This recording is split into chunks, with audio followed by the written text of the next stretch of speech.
केंद्रीय मंत्री प्रतापराव जाधव यांनी जिल्ह्यात चक्रीवादळामुळे नुकसान झालेल्या गावांची केली पाहणी। देऊळगाव घुबे येथील मृतक सईच्या कुटुंबांना दिला 4 लाखाचा धनादेश। बुलढाणा जिल्ह्यात काही भागात वादळी वाऱ्यासह पाऊस झाला होता।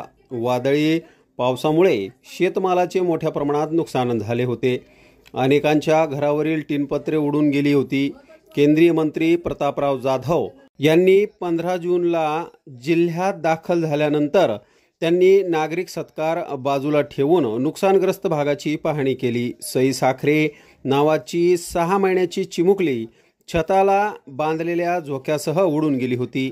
त्या दुर्दैवी घटनेत तिचा दुर्दैवी मृत्यू झाला। मृत सईच्या घरी सांत्वनपर भेट दिली। तिच्या परिवाराला आधार देत शासनातर्फे 4 लाख रुपयाच्या सानुग्रह अनुदानाचा धनादेशही देण्यात आला।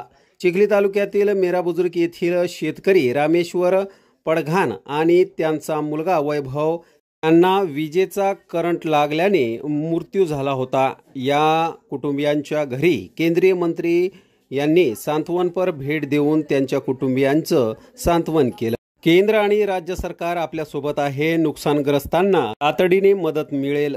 सोबतच अधिकाऱ्यांनाही नुकसानग्रस्त शेतकऱ्यांना आर्थिक मदत मिळवून देण्यासाठी तात्काळ कारवाई करण्याचे निर्देश मंत्री प्रतापराव जाधव यांनी दिले आहे।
संपर्क करा।